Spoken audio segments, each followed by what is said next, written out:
It would help if I turned it on. Good evening, everybody. My name is Phil Levy. I'm the Pro-Vice Chancellor of Student Learning here at the University of Adelaide, and it's my real pleasure to welcome you all to this evening's event. Thank you so much for coming, and at short notice. We had so many people wanting to come to this event tonight that we had to change our venue at quite short notice, so it's really fantastic to see everybody here. I'd like to start by acknowledging the Kaurna people, the original custodians of the Adelaide Plains and the land on which the University of Adelaide's campuses are built, and to pay sincere respect to the elders past and present. I'd also like to extend an especially warm welcome to our guests from beyond the university tonight, including Mr. Peter Clark, Director of International Engagement and Higher Education at the Department of State Development, who is attending on behalf of Minister Susan Close. And also to many partners and colleagues from the University of South Australia, Flinders University, Torrens University Australia, Carnegie Mellon University, TAFE SA, University of Adelaide College, University Senior College, Ainsbury College, and a number of other colleges and schools across Adelaide. Thank you so much for joining us this evening. I think everybody will agree we have all the ingredients in the audience, as well as in our keynote and panel, for a really lively discussion. So, our theme tonight is Digital Education Disruption, MOOCs and the Future of Higher Education. And this is going to be introduced by Kathy Pugh, our keynote speaker. Kathy is Vice President Educational Services at edX, which, as many of you will know, is a global leader in at-scale online open education through MOOCs, massive online open courses. edX is a non-profit online learning destination founded by Harvard and MIT. And we're incredibly proud that the university has been partnering with edX since mid-2014, during which time we've released 9 MOOCs on a diverse range of subjects. We have our 10th course, Introduction to Data Structures, launching on the 21st of March, so there's still time to sign up. And we've now had almost 420,000 enrollments from over 220 countries. This event is also, I think, by way of a bit of a celebration for us, because we have ambitious plans for expanding our MOOCs program through our partnership with edX, and we've just launched our first so-called MicroMasters program, which is a program of MOOCs at master's level that will provide a pathway to an accelerated on-campus master's degree. The topic is big data, very topical subject area, being led by our School of Computer Science in the Faculty of ECMS. And we'll no doubt talk a little bit more about that during the evening. It's a really fascinating moment, I think, in the MOOC world. People are talking about, and I think Kathy will talk a little bit about kind of a shift from MOOC 1.0 to MOOC 2.0. I'm not going to say very much now about what this second wave that I think we're entering in the MOOC world is about. Kathy's going to talk about that, and we'll have an opportunity for conversation afterwards. But suffice to say that I think there's a bit of a sea change happening in the MOOC sphere, and we're very pleased and excited to be part of that. So without further ado, it's my pleasure to welcome Kathy Pugh, Vice President Educational Services at edX. She's going to start proceedings with a short keynote presentation, and then we're going to be moving on to a panel session which Kathy will join. Just a few words of introduction to Kathy. In her role as VP of Education Services, Kathy leads the teams responsible for supporting edX's partners and learners. She brings extensive experience as a top executive in the software and financial services industries, and has a nationally recognized track record of success in expanding and streamlining businesses, having worked in long-established businesses and also startups. Her leadership has been absolutely instrumental in edX's very rapid success in establishing its leading profile on the global open online education stage. Kathy, we're really thrilled to have you with us tonight. Thank you very much for your generosity with your time. Over to you. Thank you very much, Phil.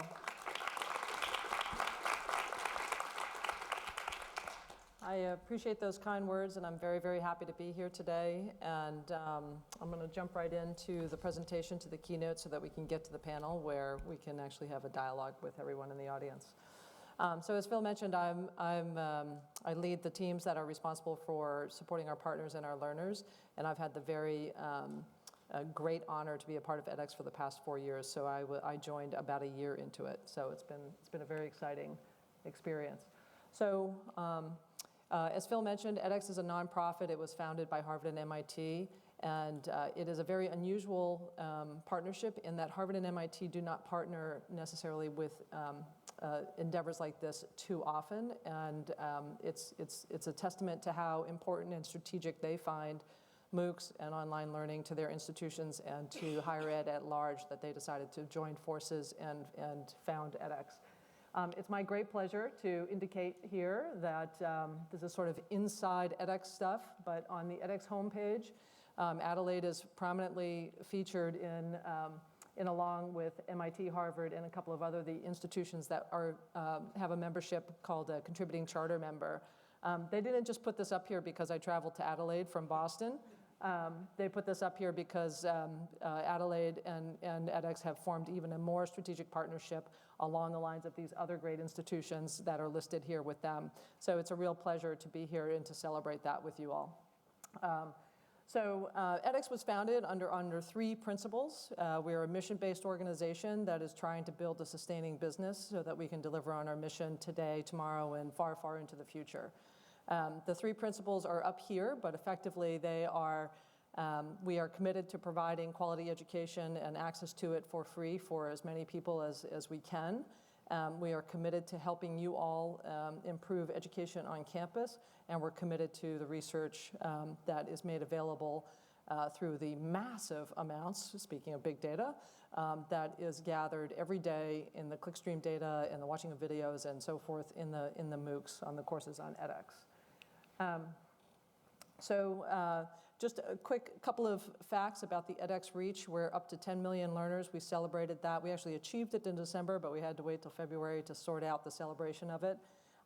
We have those 10 million learners are enrolled in about 35 million courses. We started off with just 2 partners, Harvard and MIT. It quickly went to 4. And I'm happy to say that 5 years later, we're at about 120 institutions, largely universities, but a few nonprofits, NGOs, and a couple of corporations who are committed to the edX mission and wanted to work with us, namely, organizations like Microsoft. And I think Red Hat just joined and may have been announced, which for those of you that are familiar, particularly if you're in the CS, you know that they're an open source operating system. We have 1,300 courses and about 6,000 credit-eligible learners have gone through the system. I'll talk about that a little bit in a moment. I also want to just take a moment to sort of take a moment to recognize Adelaide and their contribution and their reach.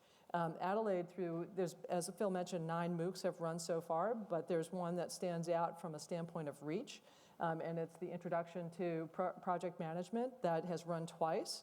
And it has something on the order of 170,000 students who enrolled in this course. And you can see from the course reviews, it's also a highly, highly rated course on the platform. So Adelaide should be very, very proud about that contribution. In addition, we have something known as the edX Prize. We had the inaugural prize awarded last November. Mario Ricci, who created a MOOC on essential human biology, was a finalist. And I'm afraid to say he didn't win, but he was a finalist, and it was a great honor to have him be nominated. So the nominations come from both our learners and as well as your institution, and then an advisory board who advises our CEO was involved in the final selection process. So kudos to you all, because you've really made a huge contribution on edX. In addition to edX, people in the room may or may not be aware that we're an open source organization. And I like to think of Open edX as the massive multiplier to us achieving our mission. So we have identified, I'll just skip ahead for one moment, something like 300 open sites that are dedicated to higher ed or education in some form. And these people use the open source edX platform to build their platforms and to deliver education locally, globally, whatever they decide to do. It's in 32 languages, it's in 52 in countries. And skipping back, just to give you a sense, there's a platform out of China called JueTangX that uses Open edX. There's a platform in Russia that is supported by the Russian Ministry of Education, and it represents a consortium of Russian higher ed organizations that create courses and offer them on edX. This organization, EdRock, is out of Jordan, and the Queen Rania's Foundation that is dedicated to the education of women and the disadvantaged in Jordan and beyond in the Middle East. And the list goes on and on and on, and that's where the great multiplicative effect of having an Open edX open source software comes in. So while we've reached 10 million learners ourselves, when you add in Open edX, we've actually gotten to 18 million.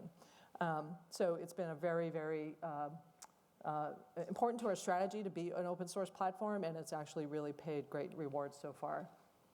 So I'm going to jump along to what we see, how we see digital disruption in education, but I'm first going to talk about probably some pretty obvious areas where we're seeing it in our everyday life, where I can only speak for myself. I use Uber all the time. I can't remember the last time I hailed a taxi.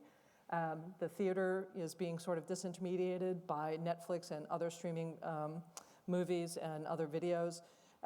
Although in the US, I don't know if you have it here, we've created these like luxury cinemas now where you go and sit in the world's biggest seat and you get served any kind of food and alcohol. And my husband always falls asleep, so we don't go.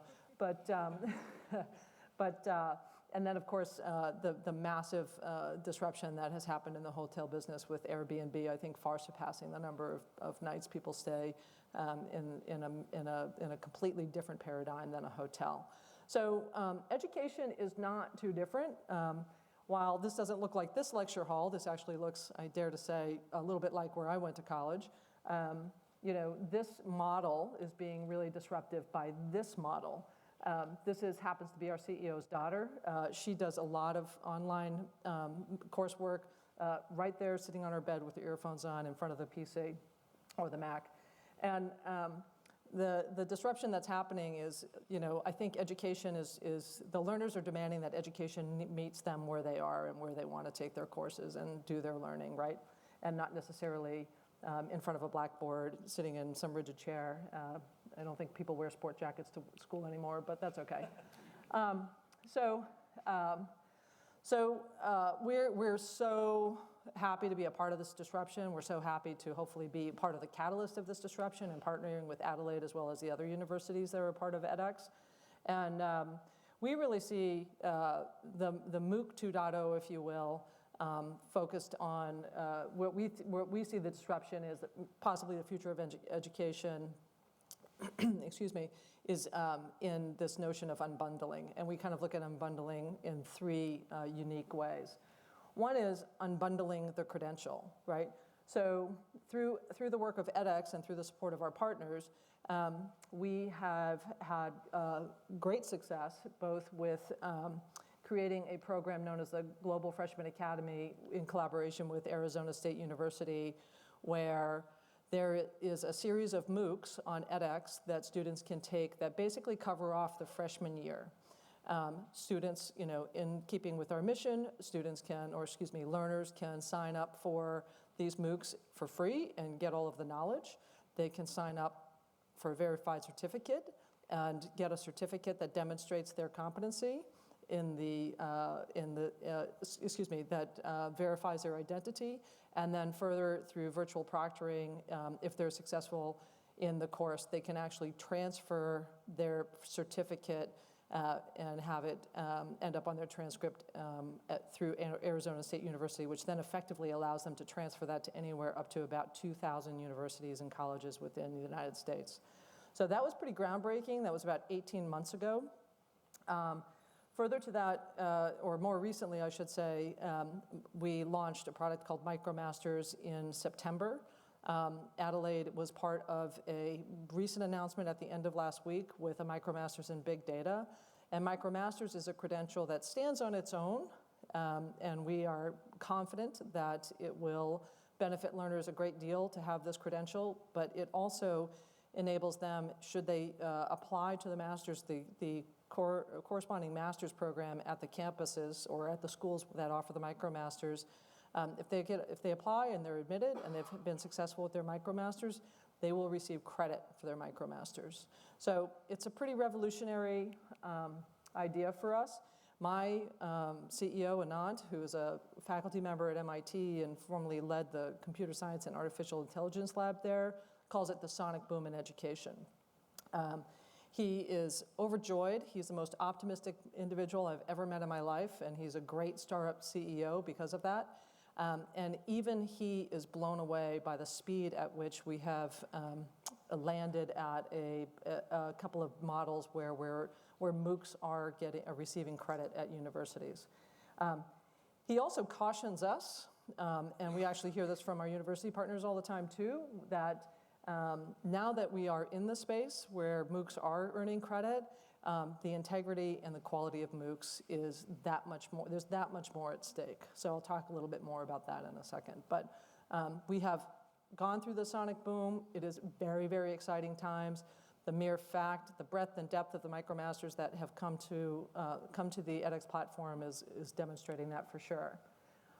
The other area of unbundling is unbundling the clock. So this is a little bit along the lines of what I just mentioned about the education or the universities and the education providers meeting the learners where they are, both being able to take the courses where they want, when they want, but also to be able to accelerate through programs. So through the concept of MicroMasters, you can take anywhere from 25 to 50% of your coursework gets covered off in a MicroMasters, allowing you to accelerate your program, your master's degree, should you decide to apply and you're accepted, which is pretty exciting. So we've mentioned the big data MicroMasters a couple of times that edX and that Adelaide put onto the edX platform and was announced last week. It's very, very exciting. It's a very hot topic, certainly in the world and in the job market and with learners. There's some information here that talk about the mechanics of a MicroMasters. I won't list them all off, but suffice it to say that they're being both high. Well, I'll get to that in a second. Actually, I have some early indications of how things are going with the MicroMasters. And here it is. So I just did the math this morning, actually, when I was going through my presentation. And we reached 1 million learners, over 1 million learners in the MicroMasters, registered learners in the MicroMasters in the past month or so. I don't have the exact date. I actually asked somebody back at the office to grab it for me. And I believe, I'm recorded, so I'm going to say don't quote me on this, but too late. I think we reached 1 million MicroMaster learners faster than we reached 1 million learners when edX first started. I think it's kind of like neck and neck, but I think it's by a month. So that's pretty amazing to me, to be honest. We have 34 programs. We have probably 6 more that will come online in very short order.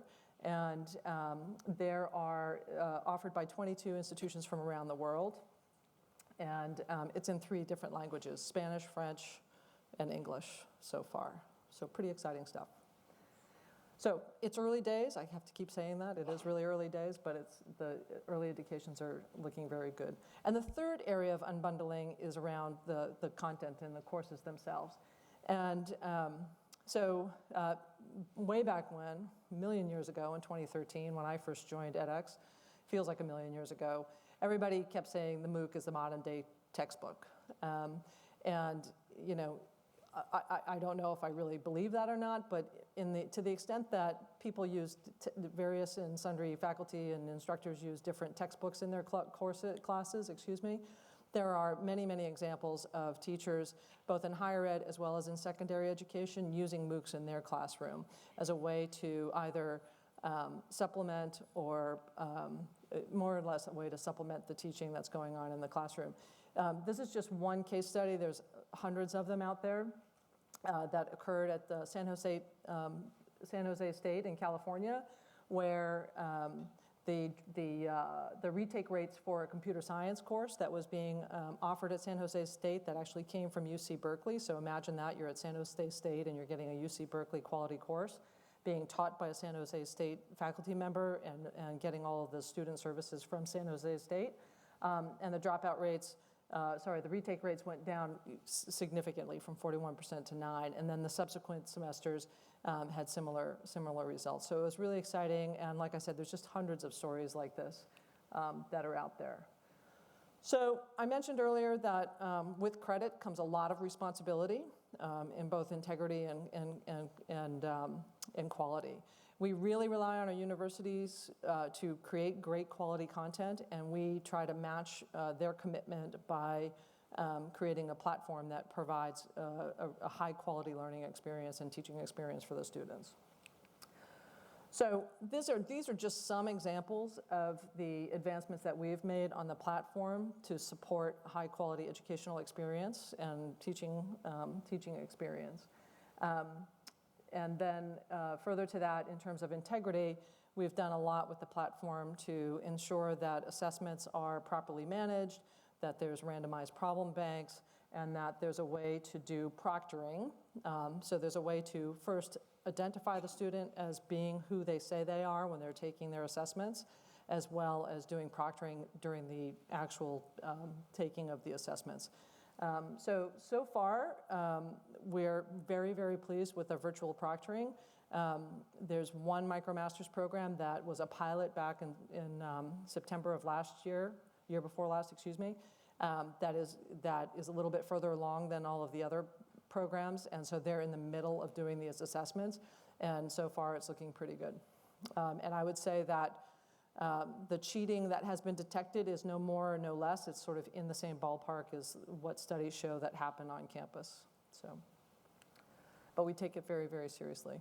So in closing, I just wanted to put out a milestone timeline here for people to look at. Hopefully you can read it. It's pretty small print in the back. But we've accomplished a ton in 5 years, and I couldn't be more proud of it. I couldn't be more honored to be a part of it. And it really is only possible through the collaboration that we have with our university partners. There are many, many other, well, there's not many, but there are other MOOC providers out there, and there are other online education providers out there that I don't think are able to make the same kind of progress that we are because of the quality of our partners and the alignment of, I'll just say, sort of the DNA of our organizations. Most universities, the universities that we partner with are nonprofit, we're nonprofit. We take the long view, universities take the long view. We're willing to experiment, our universities are willing to experiment. It's just a really beautiful thing, and for someone that comes more from a business background than an academic background, this is like the most beautiful partnering I've ever seen in a professional environment. So it's been a real pleasure. I'll call out just a couple of things. I already mentioned that becoming Open edX was key to our strategy, but some other interesting things that I just wanted to call out. Back in early 2016, we've partnered with Chiron, which is a German-based organization that is committed to helping refugees get education, and they're utilizing the edX platform and edX courses, and through the generosity of our partners, they're enabling the students, these refugee students, to take their courses and then use their experience in those courses to gain access or entry into some German universities. I already mentioned the Global Freshman Academy, which was the first instance where we had credit. And something else that we're very proud of, and I know it's kind of a US thing, but since I'm not super proud of my current president, I'll talk about my last president.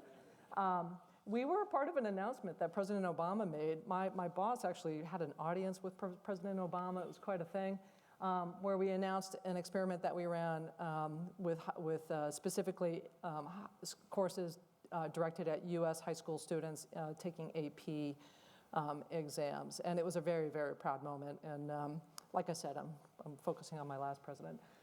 So I couldn't be more proud again of this. We couldn't do it without our university partners. It's been an awesome 5 years, and I'm looking forward to the next 5. And I just want to thank everybody for their attention, and we can move to the panel. Thanks.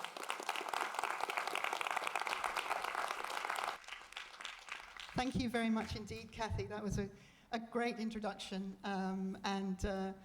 Please do join the panel. Can I invite the rest of the panel to join us here at the front? While the panel's getting settled, maybe I can just add a further bit of information that we're celebrating today about our new MicroMasters that was only launched last week, and in 6 days we have 6,000, no, not 6,000, 2,000 students signed up to it. So I think that's pretty exciting. Yeah. So on to the panel discussion. Let me introduce our panelists to begin with. Some of whom I'm sure are known to pretty much everybody here. Pascal Cuesta, Professor Pascal Cuesta, who is the Deputy Vice-Chancellor Academic at the university. Dr. Katie McDevitt, who is Adelaide X's manager. Professor Julie Owens, Pro-Vice-Chancellor Research Strategy. And Professor Noel Lindsay, who is Pro-Vice-Chancellor Entrepreneurship and also Director of ECIC, the Entrepreneurship, Commercialization and Innovation Centre, and of course, MOOC Maker Extraordinaire, the chair of our project management MOOC. Okay, I'm going to kick off by inviting each of the panel members to briefly respond to Kathy's presentation. I have a question for each of them. A different question for each of them. I'd like to go through these one by one and then open up for Q&A to the whole audience. Pascal, I'd like to start with you, if I may, and ask you, what do you see as the most significant impact of MOOCs for the way in which universities will operate in the future? Universities in general and, of course, perhaps Adelaide particularly. Oh, we have to do this. I could use the operatic voice, but I think I'll use the microphone. Actually, this is a really good question, quite fundamental to what we have been experiencing at this university, because in many ways, the MOOC has both captured but also enabled what was probably a trend in education, which is that instead of expecting students to fit into what the university offered, universities had to wrap around students and offer something that was a little bit more individualized, something that was self-paced, something that was going to respond to the expectations, I suppose, of new generations of students who didn't necessarily want to conform to an existing formula. And I think that what MOOC has really enabled is the realization of this, thanks to technology, where literally people can kind of pick and choose and determine their own education journey. And I think that the wise universities are the ones who are going to be able to combine their expertise and experience in education with that clear need for something more individual, more personalized, and ultimately more unique to each of the learner. Thank you, Pascal. Noel, you're a leader in entrepreneurship in HE, education and research, and a MOOC maker. What excites you most about MOOCs and the new directions that they're being taken in? Thanks. A couple of things really excite me. I feel really passionate about MOOCs, Phil.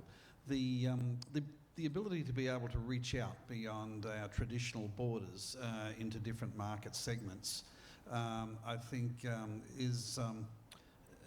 is great to be able to do that, particularly when you're reaching people who perhaps could never go to university or never thought about university, almost having a pseudo university experience through doing this sort of thing. For us at the University of Adelaide, not only does it allow us to reach out into different market segments, there's the ability for us to actually reach students, potential students who we've never actually been in touch with beforehand. And what that means is, so we've developed up a scenario where we will approach those students who actually complete a MOOC and invite them to whether they would actually like to come and study with us there. And they need to do some additional assessment. And Kathy's touched on some of the integrity issues associated with that, We've gone down a case study route there to where our MOOC learners, after they've done the MOOC, and this is not the only way to do it, but we've adopted a case study approach where our MOOC learners would enrol in a case study where the learning objectives are aligned with our particular courses there. And if they complete the case study and the assessment properly, then they'd be eligible for a course credit there with us, assuming that they're eligible to enrol with us in the first instance. So that sort of thing excites me.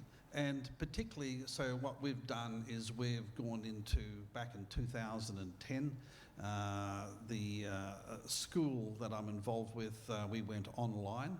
So what this means is that we can now tap into students. We can use the MOOC as a way to access students in other markets beyond what we normally do.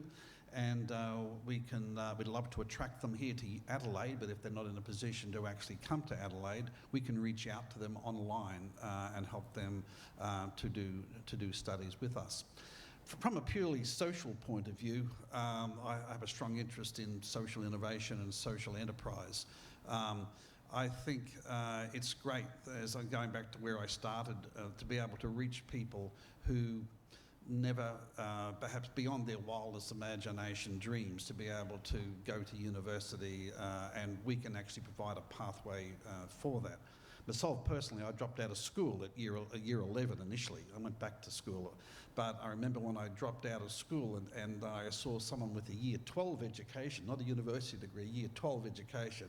I thought, wow, I put these people up on a pedestal there, and to see someone who'd gone to university just super impressed me, and I thought I've got to achieve something like that. So I think there's a social aspect to what we do here. It's where we're providing impact, a social impact on communities where this wasn't able to be achieved before MOOCs coming along. Thank you very much, Noel. Continuing on the theme of really the learners, I want to ask Katie a question about learners. One of the things we're very keen to do through Adelaide X is understand, as best we can, of an incredibly diverse range of learners. So that's challenging, but also exciting, as you say, Noel, to be reaching out to that diversity. Katie, how do you think MOOCs are going to change the experience of being a university student over the next, let's say, 10 to 15 years? Well, the time frame is very interesting because the short answer is I don't know. And I don't think anybody does, which is both terrifying and really exciting. But we have with this initiative an opportunity to explore it, which is a really good start. And I really found it resonated with me when Kathy was talking about education meeting learners where they are. And so I think the first way for me that MOOCs are going to affect the learner experience and already are doing, I think, is in terms of enabling learners to have pathways into education that didn't exist before. So as Noel was saying, that's us reaching out to them, but also through edX, it's them finding us very easily. And we know from some of the work that we've done surveying our learners at Adelaide X that about 80% of them didn't know Adelaide beforehand, hadn't considered us as an option, as a learning destination, if I can put it that way. And so we're already seeing that, and I think what we'll see in the next 10 years is hopefully exponential growth amongst a community that didn't know us well before and have this opportunity to get to know us, come to value the education that we offer, which, as Kathy was saying, you know, we want everything we do to be of a high quality. And for learners to actually take that opportunity themselves where it's offered to them at scale at a platform like edX. And I think the other important thing is to think about how the actual learning experience is changing student by student and learner by learner. And what strikes me there is that for the first time in many cases, students are actually effectively in an online classroom with learners from potentially 200 countries. around the world.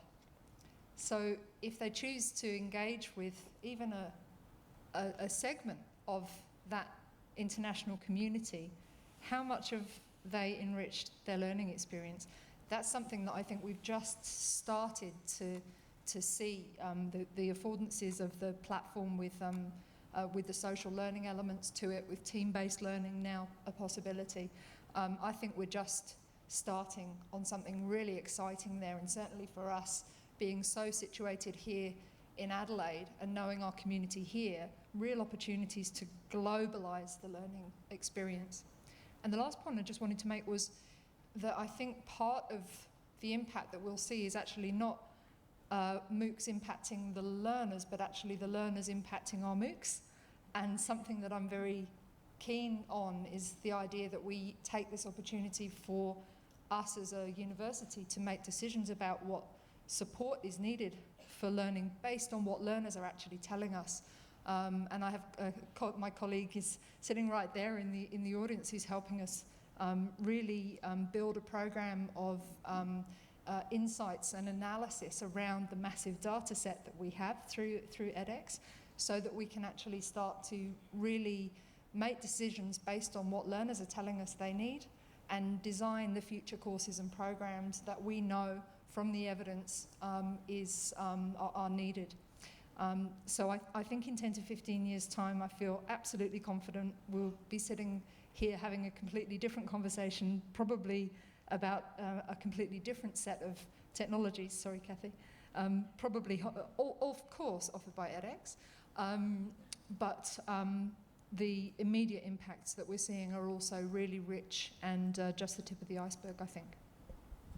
Thank you very much, Katie. And Julie, turning to the research side of the university's mission, and you're in a leadership role in that domain, and I wanted to ask you what you see from that perspective in MOOCs in terms of creating new opportunities perhaps to support our research mission, and what you think the future might bring for MOOCs in relation to HE researchers and research itself. Sure. Really, I see MOOCs and SPOCs, and I think now in future MicroMasters is bringing a great deal to our research and our research training mission and our ability to deliver that. I think we're seeing it already within this university and others in terms of research training, and SPOCs and MOOCs enabling us to deliver, I think, really effective, high-quality development of skills and attributes in our HDR students. Many of those online courses are also increasingly going to be rolled out to our early career and mid-career postdoctoral researchers and our academics more generally, allowing them to upskill, update skills and so on. I mean, this is in the area of sort of data analytics, ethics and so on, all sort of core knowledge, content and capacities, as well as particular skills that is essential to conduct high quality research. But I think we're going to see it go beyond that, and I see huge potential in terms of enabling people to go across interdisciplinary boundaries, and that's where we get some of our biggest breakthroughs and novel insights. And I think really without SPOCs and I think MicroMasters, it's always been far more difficult for people to really interact effectively across those kind of boundaries. You know, we're looking at the MicroMasters in big data. There'll be people from social sciences, ethnography, right through to STEM who can make unique application of that, I think, in their research areas. And I think that will deliver some amazing outcomes. We are looking to really consolidate and expand use of a lot of our specialised research infrastructure and facilities around the place. I mean, you look at Adelaide Microscopy, that type of thing, but we're also part of national and international consortia that give people access to, you know, the synchrotron and so on. The majority of our researchers might even be aware of that, and certainly many are not aware of what those kind of cutting-edge technologies could provide to them in their research. I see SPOC, certainly, perhaps MicroMasters, as a way of making them aware, but also giving them the skills to understand how they can take advantage of it. So it's a particular, I think, attractive opportunity for the future. I think the other area really is in innovation. So it's one thing to deliver, to take basic knowledge and translate it into a product or a technology, something that can be applied. But first of all, the end users have to be actually aware that you've produced it and that it might mean something to them. They then need to understand and actually be capable of applying it, to their business, their systems, or their organisation's mission. And I think for the first time, for people that could be anywhere with any sort of educational level to some extent, MOOCs and MicroMasters will offer the capability for them to flexibly gain that knowledge. And certainly going into R&D ventures with companies, and particularly internationally now, the ability to create bespoke SPOCs and MicroMasters for that particular purpose is being increasingly making them aware of it is being really attractive in them signing up to R&D ventures with us and ensuring that things will actually have an impact at the end of it. And I've touched briefly on the internationalisation of it, both for HDR trainees and also researchers, for companies and governments internationally that want to take advantage of our research capacity and what we can deliver for them.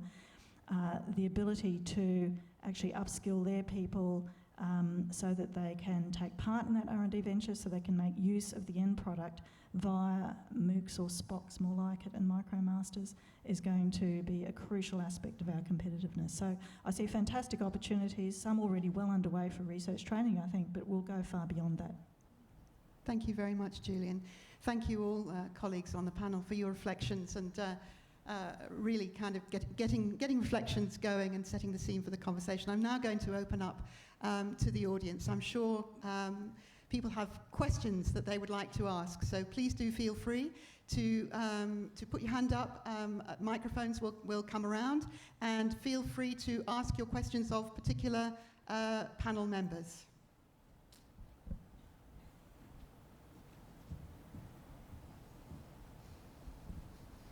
My name's Mike Keller, and I'm an enthusiast about MOOCs, so please take that in mind when I ask my question or make my point. 10 million plus learners, 6,000 credit eligible learners. That doesn't sound like a very good conversion rate to me. With 120 partners, that's about 50 credit eligible learners per partner. We would like to see better conversion for that. One of my colleagues, Kerry Wilkinson, and a team of people here developed a MOOC, The World of Wine. And I have to tell you, I was looking forward to being flooded with applicants for our wine program here at Adelaide. It certainly did not happen this semester, so hopefully it'll happen sometime in future. I wonder if we're getting intelligence about the number of people who sign up for MOOCs versus those who complete, and what that's telling us about the MOOC experience as well. As Noel pointed out, we're reaching out to the world, we're going out to where learners are and meeting them. But to what extent are we really meeting their needs? I can say this as a person who wanted to sign up for MOOCs but couldn't find them in the time frame that I wanted to study them. I want to study them now, not wait 6 weeks, and be able to have completed over 6 months and not 3 months. And so failure rates and availability, I'm just wondering what's going on there. Thank you, Mike. Pascal. Mike, you're assuming that the people who actually started on any one of those MOOC actually intended to have the full set. I mean, describing those who did not complete as having failed, I think, is not quite right. They might have just stopped when they had enough of what it is that they wanted to get. So I think we've got to sort of move in that paradigm where not completing doesn't mean failing. It just means that you engaged, and perhaps the 3 first modules on wine were all that those people wanted. They were not interested in white, they just wanted the stuff on the red. But seriously, I think we also have to see that a learner who engages in MOOC is going to be facing all this competition with other activities, and maybe it will take 3 goes before they complete the full set. So I think we've got to be, I mean, our completion statistics were actually encouraging. It was around 5 or 6%, so it's, this is a good result in the MOOC world. But I think it's important that we move away from thinking that a person who doesn't complete has failed, because they might not have at all. I'll add something to that if I can, which is that we really shared the same interest in understanding that from the outset. And we could see, because we joined the MOOC activity a couple of years in, and so we were lucky in that sense, because we had enough partners ahead of us in the queue to tell us, look out for these things. And so, for example, we have always reached out to learners from all of our MOOCs to understand what their learning experience was actually like, and how satisfied were they in the study experience. Something like around 92% of them, broadly had a good experience. And we asked them about the learning gain too. And of course, this is declarative stuff. This is what they know that they know.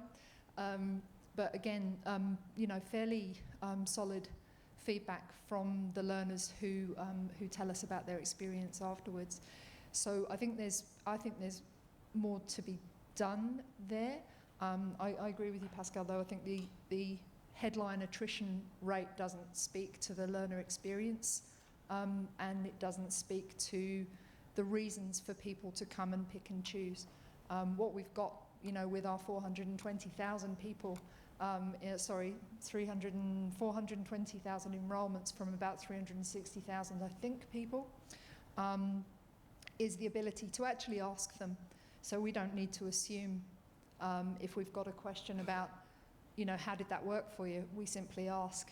And that's very exciting. As a product development person, that's extremely exciting, because so often we make guesses and we might get them wrong. So we have huge potential, I think, to try and close that gap and actually make really sensible design decisions for those learners based on what they tell us they need. Thank you, Katie. I'm going to suggest we take another question, actually. I think we have a question up at the back. Could I address this to the panel? You've covered pretty comprehensively the opportunities and the social potential social benefits of MOOCs, but I'm just wondering how sustainable the current model is, and what the commercial constructs are that support the work to date. How much has been invested? How much has been returned? Whether it's going to break even? How is it going to be profitable? Who's going to get the return?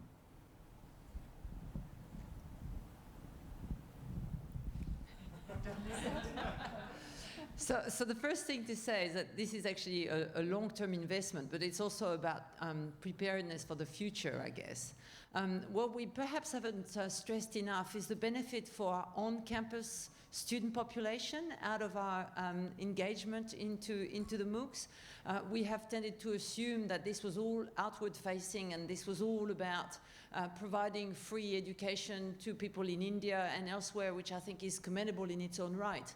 But what we need to emphasize is that this has created an appetite within the university to start thinking about online learning. And one of the things that we are starting to see early evidence of is that those assets, those digital assets that we have developed as part of the MOOCs, can be used to really significantly improve the experience on campus of our existing student population. And I would personally find it very hard to put a dollar value on this, but in my daily endeavors, I would think that anything that is going to make the experience of our on-campus students richer, that is going to facilitate the process by which they achieve the learning outcomes, and that is going to engage the academics into developing, elements of their courses to enthuse the future generation of on-campus students, that is worth a lot as well. Now, what we've talked about when we talked about the MicroMaster is something that is more aligned to a business model. In other words, at some point, we'll be able to say, so many students who have engaged in the MicroMasters are now going to come and join us either on campus or through a full enrollment online. And then we will be able to really build a business case with kind of harsh dollar terms in relation to that. But when we first engaged, when we went to Delft, Kathy, and we signed up for edX, we were actually looking for a catalyst for change, something that would get the academic community and our on-campus students really excited about new ways to teach and new ways to learn. And I reckon we've done that.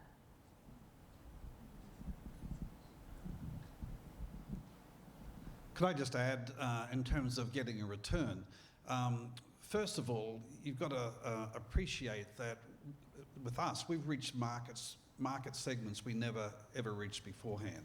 So from a marketing point of view, just purely from a marketing point of view, I think there's huge benefits there in trying to attract students physically to come here. And I think we've got over 500, well, there's no cause and effect study here, but we do know we have over 500 students who have done a MOOC who are actually enrolled here.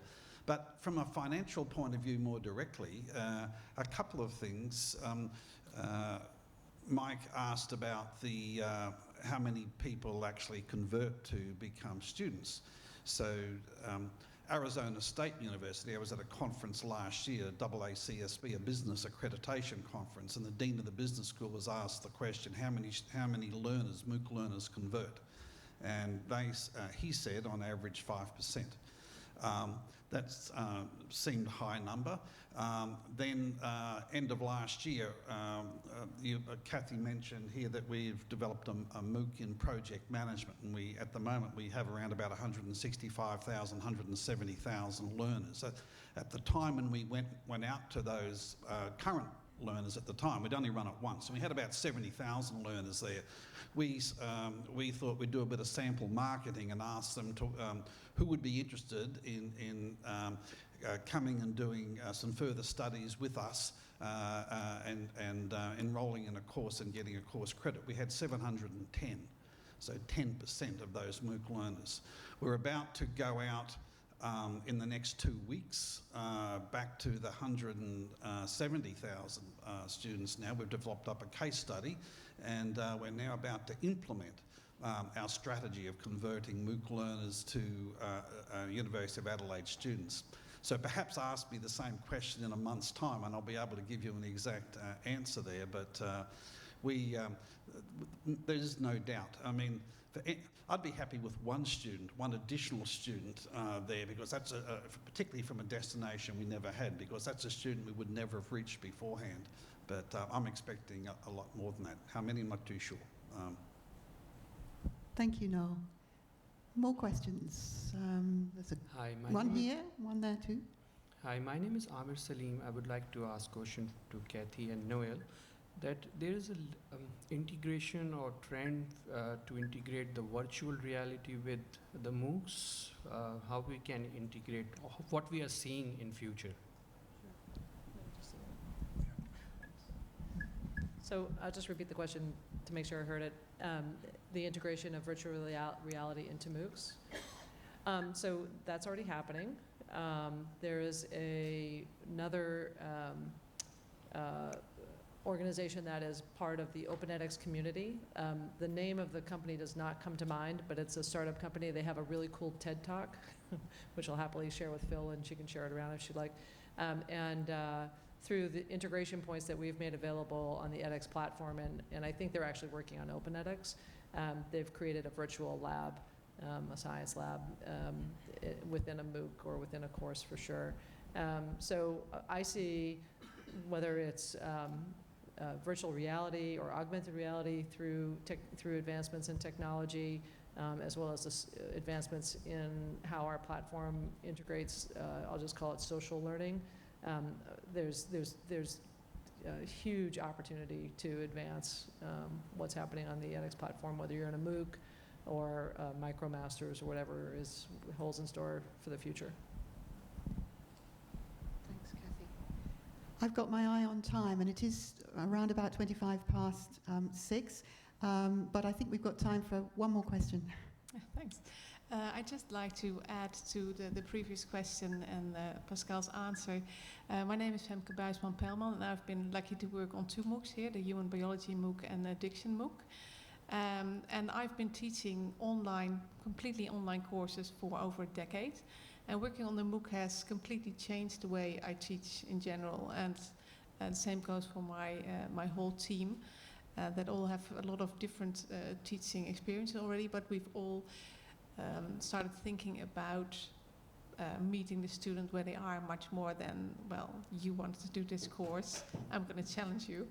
And it's just sometimes even presenting the same information, but with a different twist, and really reusing all the material that we used, we developed for the MOOC, because it was of such a very high standard, and we were able to produce a lot of material that we could use in a lot of undergraduate courses. So we've got case studies, we've got infographics, we've got interactive tools that we can offer as additional training material for the students, so that they can revise what we're teaching them in other courses. So it's really, from undergraduate to postgraduate, changed the way we teach around addiction, for example. Thank you very much, Femke. Gosh, I'm torn now because it's time for refreshments, but I can see that there are other people wanting to ask questions. I will take one more. And yes.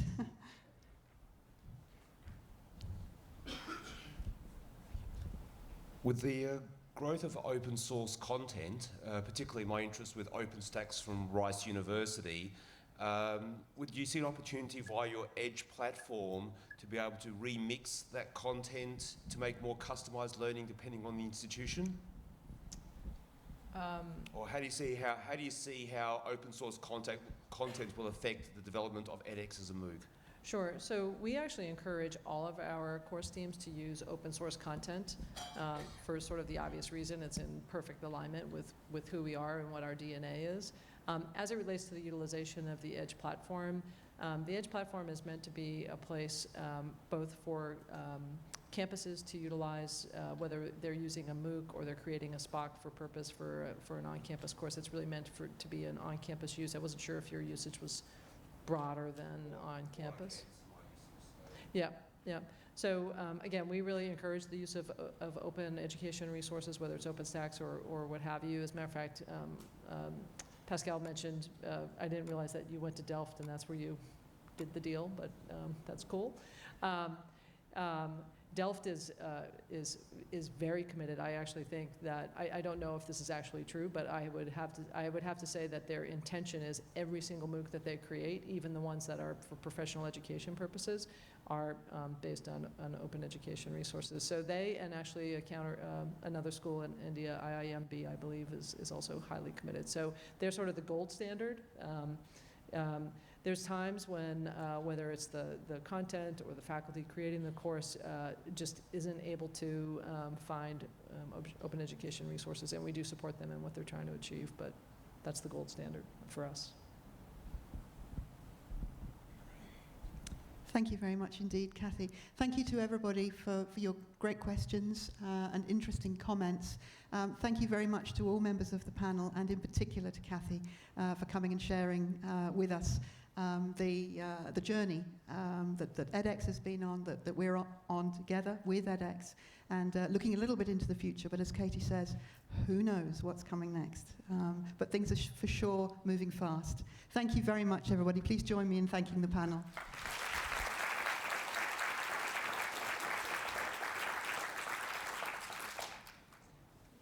Now please join us with some refreshments outside. Perhaps more opportunities also to have conversations.